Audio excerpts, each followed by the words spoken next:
again, we're covering success, self-empowerment, and the present moment experience.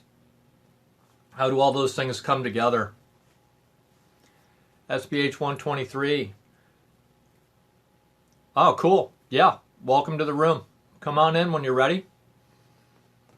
Lots of good things happening there. A lot of really good things happening in the room. So thanks for asking. Yeah. Thank you for asking. I'm going to bring this down a little bit so the screen's not all.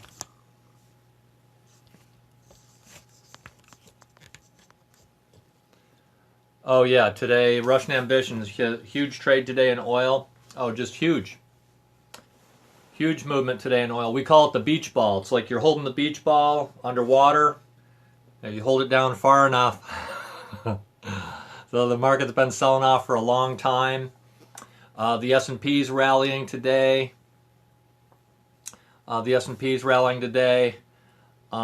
Those lately tend to be correlated. The S&P and crude oil correlated, and off they go. And so together, the bonds after the close on the Globex Open gapped way down about 1.5 points, and so things are moving towards inflow of capital into energy and the stock market. So.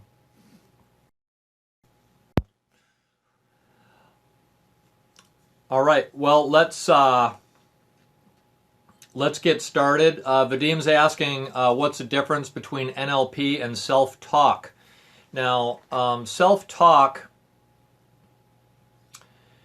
is, this is an interesting thing about the mind, because a human being can actually have a conversation with himself or can experience himself from an external viewpoint. You can experience yourself from an external viewpoint either from a dissociated state, where you're actually seeing yourself, even seeing yourself. You could see yourself like you're in a movie, right? Or you could even see yourself like sitting in a movie theater watching yourself on the screen, right? Or you could even take that 3 levels deep if you wanted to. Most people probably would never go there, but this is called a dissociated state. And then an associated state is where you're actually right there in the experience itself, if you're looking back on an experience that you had or something like that. A lot of people get into self-talk issues and they talk down to themselves.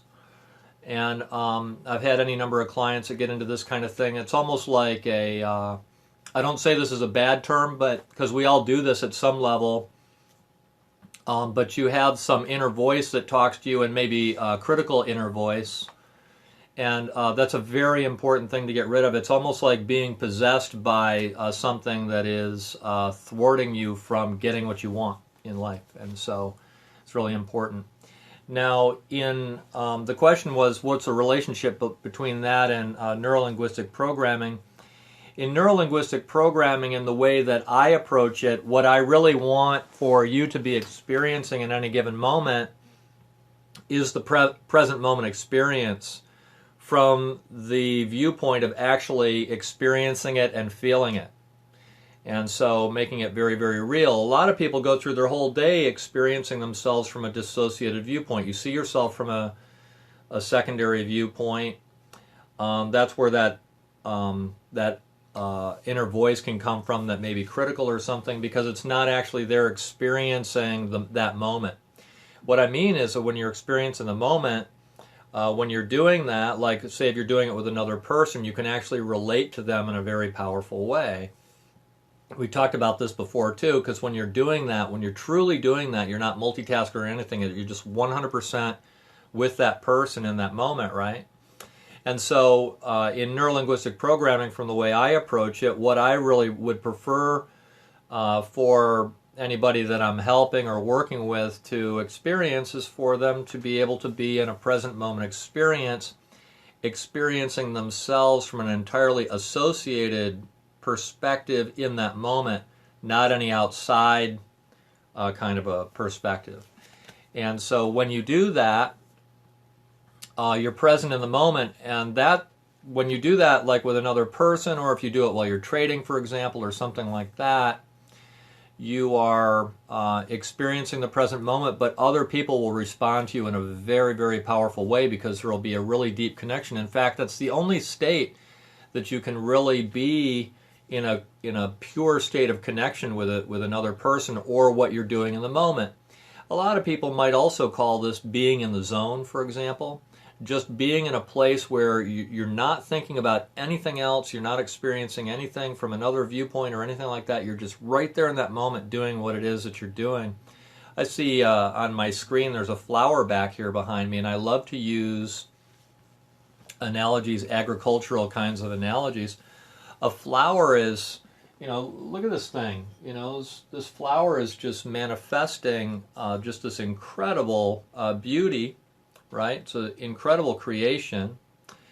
And at no moment in its glory of manifesting just this incredible beauty is it experiencing itself as anything other than just what it is, right? It's just totally in the moment. And when you're doing great things in your life, you are doing that just in that moment, from moment to moment. And so you end up having a profound experience in that moment. And when your heart is feeling that, a lot of people don't know there's about 40,000 neurons in your heart. And so your heart is actually a brain. The heart can feel. We all know that because you feel the feelings from your heart, right? It can feel, it can remember things, and can experience things. And so those neural connections in the heart send signals up to the brain about how you're feeling right now in this present moment. It can also tell you if you're scared or anything else. And so there's another brain here that communicates with this brain here, and there's this thing going back and forth between the two. When you are breathing with your heart rate, that connection becomes very profound, actually.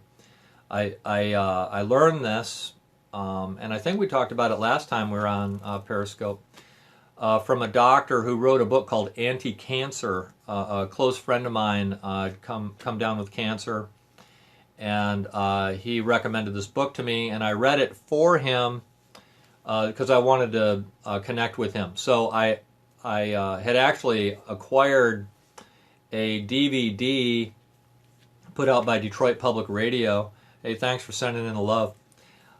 Detroit Public Radio, and what he showed in there that when you're breathing in alignment with your heart, and you just take your hand and put it on your solar plex right here and find your heartbeat, and then breathe into feeling really, really good, a state of gratitude that is associated with a present moment experience. And so as you do that, if you're doing it with other people around you, now you'll notice when you're experiencing, if you're not in the present moment experience, you're not breathing right. For example, when you get scared, what do? You gasp, right?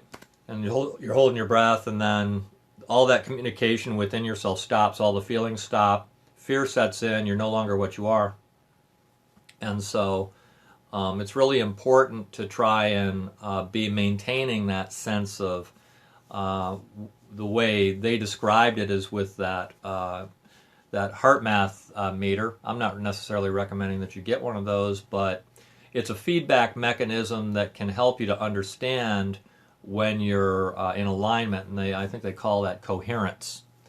Yeah, coherence, when your heart and your head are in alignment with each other, and you're just in the moment, in present moment experience, in a state of gratitude. And the more time that you spend in that state, the more you can connect with people in a deep way. Okay, Vadim's asking, what about observing yourself from other person's perspective? That's a really big deal too. That's not dissimilar from what we were talking about a couple of minutes ago, where a person actually is experiencing themselves from outside themselves, but from what they suppose is somebody else's viewpoint. Why do I say from what they suppose? Because you can't really know what someone else's viewpoint is. And so in order to be engaging in some kind of form of self-judgment based on what you think other people are seeing in you, you actually have to engage in mind reading, right? You're reading other people's minds and projecting back towards yourself what you think they're seeing. Now, there have been some interesting studies done on this. Body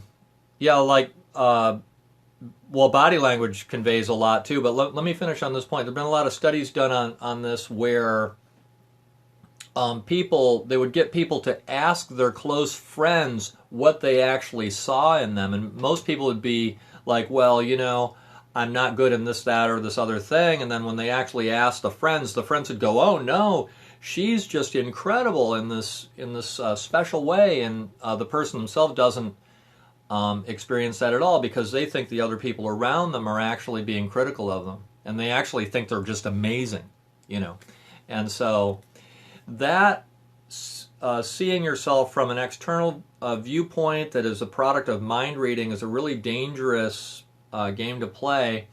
I call that an external locus of control.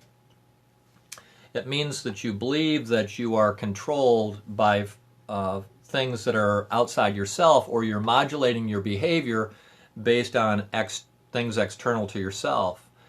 And so underlying that is a belief that your reality is outside of yourself, which means that you believe that you are an effect in the world and not a cause.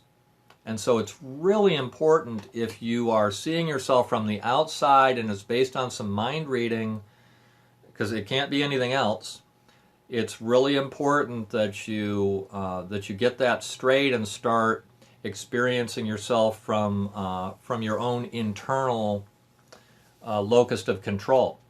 And in that way, you become an effect in the world and not a cause in the world, rather, and not an effect. At that point, you're empowering yourself.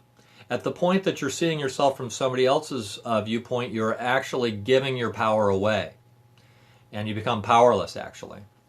And so, in that one little switch in the way you see the world, you have actually made the decision of giving your power away or empowering yourself in a very incredible way. And each one of us is very powerful. In fact, I've realized many times, I think a human's biggest fear is to actually come into the realization of how powerful they are. When you align yourself and see yourself from an internal locus of control, that I'm responsible for my own actions and I'm empowering myself, then you'll start to have success, because it's a natural product of anything that is manifesting what it came to this planet to do, right? I don't want to get into some big esoteric thing about it, but it's all around you in nature, and so nature is actually a creative force, and it is the force of life. And so if you are making the decision to cut yourself off from that life force, then you don't have success.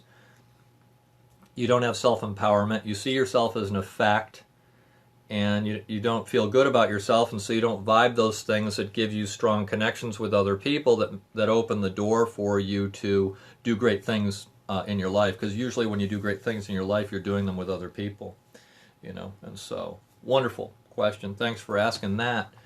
Vadim, you had asked another question while I was saying that.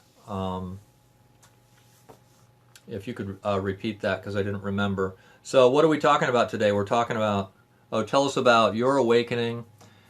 Vadim's asking, tell us about your awakening, if you will, and how you decided to not age anymore. Oh, hey, I was working with a client who also happens to be a NLP practitioner.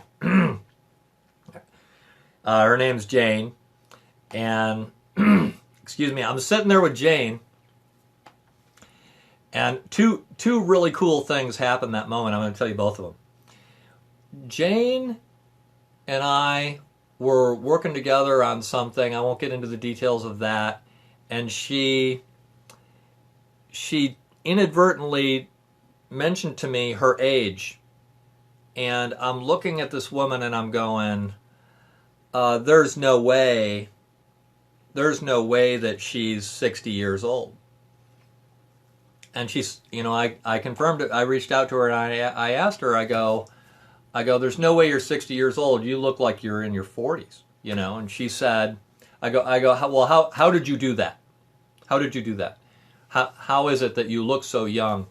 And she said to me in that moment, she goes, I made the decision 20 years ago. I went to a seminar. And there was a teacher there, and the teacher said to me, aging is actually a decision that you make. And so she said, in that very moment, she made the decision that she wasn't going to age anymore, and she said she hadn't aged since. Now, that may sound corny, but I'm going to tell you, since she told me that, I have cured things with people that are mind-boggling. I had a lady come to me that had a toenail on the little pinky toe on both of her feet has always grown in all like broken up and crusty. All right, and so she asked me, "Can we fix that?" And so we took a minute and we did a little bit of timeline therapy with it, and we went back to the point that she made the decision to have the crusty toe, because everything that you do in life is a decision at some point. Or if not, maybe you had that thing and you accepted it as some form of reality, at which point if you start fighting it, you're like, oh, I can't stand it that my toe's like this. Well, the minute you're fighting it, you're not in your present moment experience, right? And so if you accept that you're a cause, and then you can actually have things heal in your body that wouldn't, that aren't healing. And so, anyways, we did the same thing with the timeline. We went in and had her change the decision to let her toe grow back normally, and within a few weeks, she was sending me pictures of her toenails having grown back in perfectly new, just like she was a newborn baby. Incredible story. So anyways, I'm sitting there with Jane. Jane's also a timeline therapist. And so what we did was we made the decision. I remember the very day. It was October 30th. So what I did was I said, okay, Jane, this is what I'm going to do. What we're going to put in my future is I'm only going to age 1 year in the next 10. 1 year in the next 10. Okay. And so we used timeline therapy, and we went out and we dropped that down into my timeline. Well, I'm going to tell you something in that moment, because when you do this, you come back on your timeline, reorienting everything within your timeline for that new future that you've created and that you've installed on the timeline. All right, this is very powerful stuff. Your unconscious mind knows how to do this. And so it's almost like you're coming back like on a high-speed rail or something back through your timeline, and it all just reorganizes itself right to now, okay? And so we drop this thing in on the timeline. She goes, okay, come back to the timeline, come back to now only as quickly as you can reorganize your timeline to this new future, all right? Man, I came back down that timeline like it's Star Trek going backwards, so, with the stars blurring out in front of you, right? I mean, it was like I was going 1,000 miles an hour back into my chair, literally. It was like a ton of bricks coming. This experience was absolutely intense, and I knew in that moment that I wasn't aging anymore. And I'm going to age 1 year for every 10. And so this is a very cool, simple idea, but who would have thunk it? I mean, it's like such a crazy idea. Now, at this very same moment that I'm there working with Jane, I asked her, Jane, is there anything that I can help you with to bring into your future and your reality? And she said, well, yes, I've written a book, and I want to have it published by December 31st of this year. December 31st, that was last year because it was last October. I took October 30th and put it out for my timeline. She wanted her book published by December 31st of 2015. Okay, and so we're sitting there. It's in October. Her book was written, and she just needed the resources to come to bear to do this. Okay, so this idea of present moment experience, putting something in your timeline and bringing forth the resources in order to accomplish that, because you've got the vision for that goal in your future, right?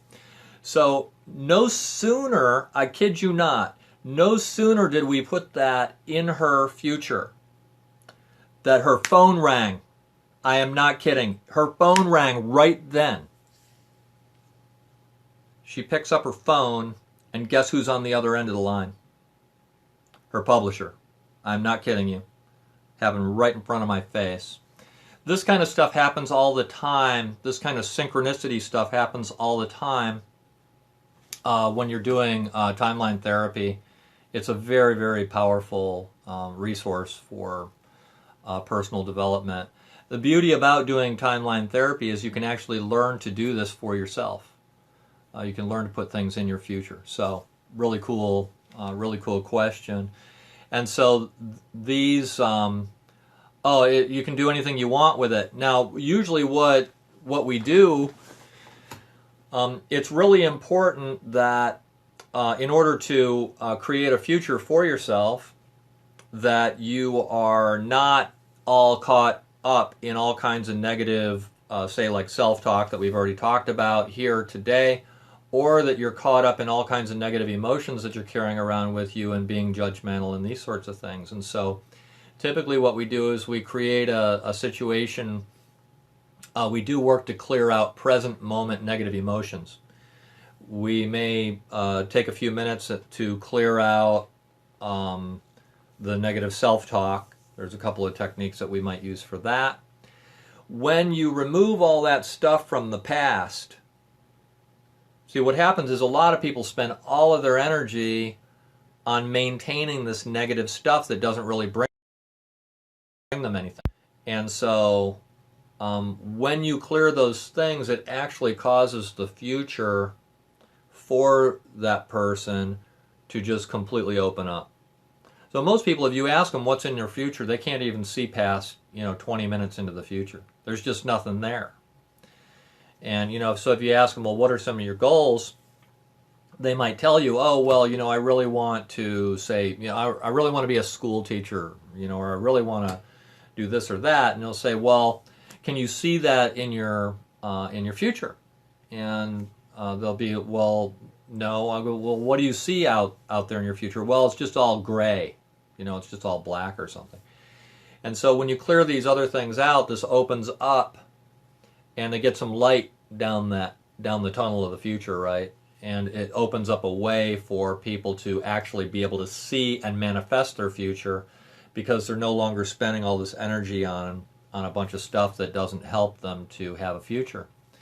The mind is really designed to be in present moment experience, and it's in that present moment experience that you're able to do what's necessary to manifest your destiny, because that's just given, right? And so you're not going to spend all your time in the future. You're not going to spend all your time in the past. What you're doing is you're planting a seed. You're planting a seed for what that future is, that creative thing that you're creating. And then in the process, the natural process of being in the moment, you manifest the intended future. And so that's the way it works. That's the way the timeline works, and that's the way manifestation works. When you're doing a great thing, like the flower or a grapefruit tree or whatever it is, when you're doing a great thing, are you actually standing around? Is a grapefruit tree standing around criticizing itself? No. Is a grapefruit tree sitting there going, oh, well, I wish I was an orange tree instead, or I wish I was an apple tree instead? No. It's just being, right? And so when you have that thing in your future, I'm a grapefruit tree, I manifest, yeah, life is. But not only that, what I really love is life lives you. I don't live life. Life lives you. It lives through you. And you become a manifestation and you bear fruit. So, you got a basketball player doing a layup shot. Yeah, you are life. Thank you very much, Vadim. Thanks for sharing that. So, you let life live through you by being in the present moment experience. That leads to self empowerment. It leads to success. And it leads you to what you want. But you got to get out of this thing of upholding all the negative emotions and everything. And so the way that you do that is you clear that and open a way for that future to be bright, for you to know what the future is specifically. You know what your goal is out there, but you do it in such a way that it becomes so abundantly clear that your present moment experience has no choice but to manifest, just like the flower or the grapefruit tree or anybody doing a great thing. Usually when somebody's doing a great thing, they're not really, most people that are doing great things, they get caught in the act. Somebody will come up, somebody's doing a great thing, and somebody will come up to them and go, what are you doing here? This is really amazing what you're doing. Oh, well, I'm just doing this, and they don't really even realize necessarily that they're doing something great. And so it's because they're just manifesting in the present moment and they weren't experiencing themselves from an external viewpoint. Yeah, Vadim, yeah, thank you very much. Becoming who you really are. Becoming who you are. So like each one of us comes into the world just like a seed of an apple tree. You take that seed and you plant it, you give it nutritious soil, and you give it a little water, and give it a little sunshine. You nurture it and give it the things that it needs. What is that? That's getting away from all this stuff and all the gossip and all the things that don't actually bring you into present moment experience, that actually prevent you from being in the present and actually prevent you from creating a future. And you nurture yourself in that present moment by just doing things as simple as breathing with your heart, and then miracles start to happen.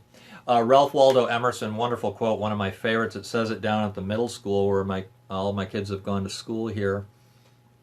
It says it up above the stage in the auditorium. It says, if you bring that which is within you into the world, miracles happen. Wow, that's so beautiful. You came into the world, you're a seed. That seed knew what it came here to do. It's God-given.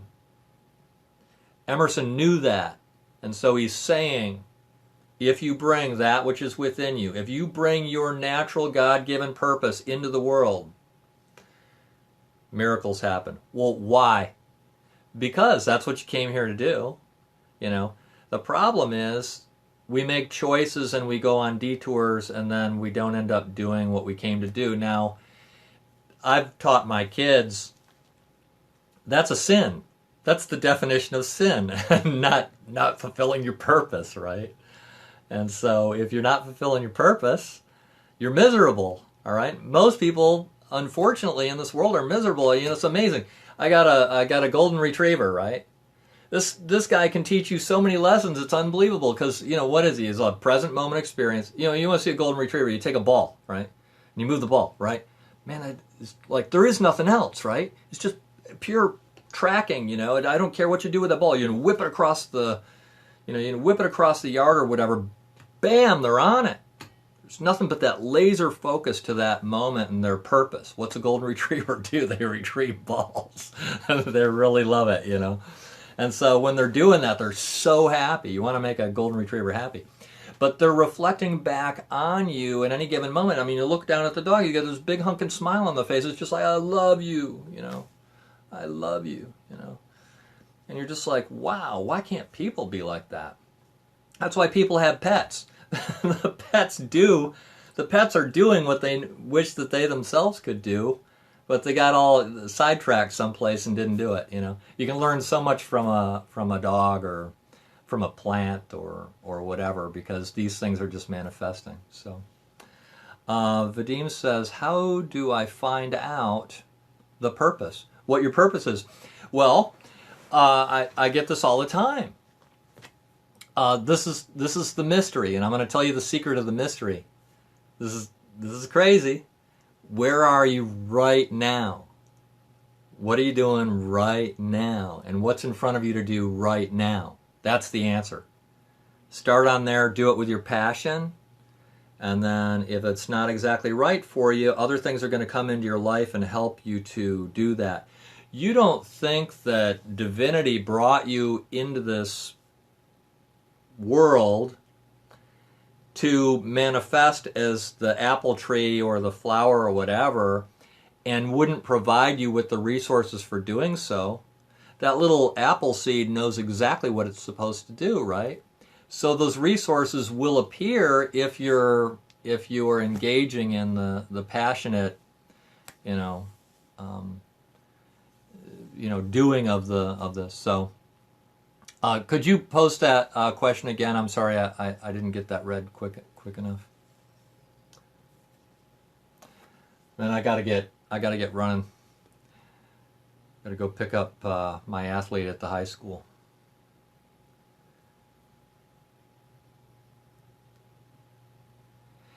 Yeah, in fact, one time, not too long ago, a very good friend of mine asked me a question. He goes, "What's the definition of success to you?" And that day, by the way, that day was an epiphany to me, because what came out of my mouth wasn't what I really expected. But I realized that what had come out of my mouth was profoundly true. So the question was asked, what is success to you? And the answer came out of my mouth without a second of hesitation: being in the present moment in each moment. Yeah. And so when you're doing that, good stuff starts to happen to you.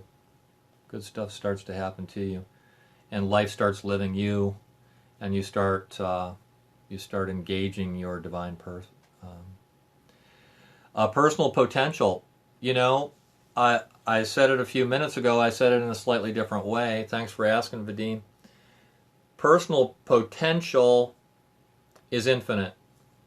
It's literally infinite. But what you have to know is, it may not come to you in exactly the way you think it will. It will come to you as it's supposed to come to you, but maybe not the way you think it will. Now, when you start to let divinity manifest your purpose, then you won't care if it's not coming to you in the way that you're demanding.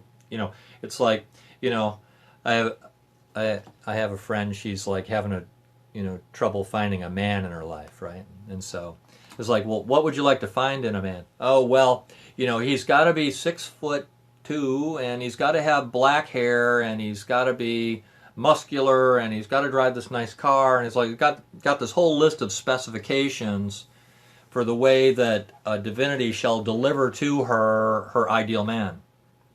Well, guess what? The right guy for her might be a nerdy little, soft, cuddly teddy bear of a guy, the guy that could really make her joyful and happy and just in a state of bliss with a soulmate, but she will force herself to not see it. She'll force herself to not see it. I deal with this all the time with people. They literally have, the holy grail of life right in front of them, and they deny it. They deny it, and they won't accept it because it's not coming to them on the terms that they're demanding. So, the question might be, what right do I have to demand that divinity delivers to me something in a certain way?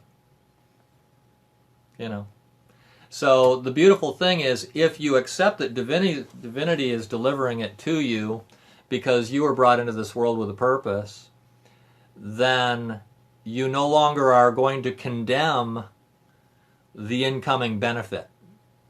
And then you manifest. And then you have success. And then you're enjoying the present moment experience. and you actually come to the realization that because you're doing your passion, there's really not a relationship between, say, like work and how much money you make. Because you're just doing your passion, and then money becomes a natural result of doing your passion and what you're here to do. So to me, that's my world of success. That's the kind of realm that I function in for it. It works for me, and yeah, thank you very much. Amazing message. It is an amazing message, and it took me a long time to, and these messages aren't any different. This message isn't any different from, say, Think and Grow Rich or other great classics that have been written over the decades of just how to manifest. But some of those, or like The Secret, for example. Now, I'm putting a little bit more of a spiritual spin on The Secret. The Secret is really like, much more of a material manifestation. What I'm saying is, my difference is, I'm saying instead of trying to project a material thing that I want, to just be in the present moment and let the universe deliver it, because the universe is infinitely abundant. It's an expanding universe. The reason the scientists tell us it's expanding universe. It's going away from a central Big Bang point at a really high rate. Well, spheres expand at the cube of the distance. The cube, that's expanding at a cube rate. All right, abundance.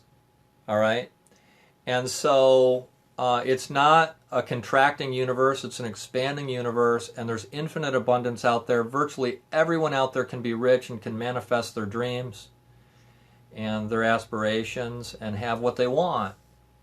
And that's the definition of success. And how do you do it? You just be here and now. Yeah. It's cool that way. You're not forcing anything, you're not fighting anything, and you get what you want. When you fight, you ultimately don't win. Anybody who's ever been in a lawsuit or something like that knows that story. It's like, yeah, I was in this lawsuit and I sued this guy and I should have gotten all this money, and my lawyer made $475,000 and I ended up with $80 for 40,000 hours of work.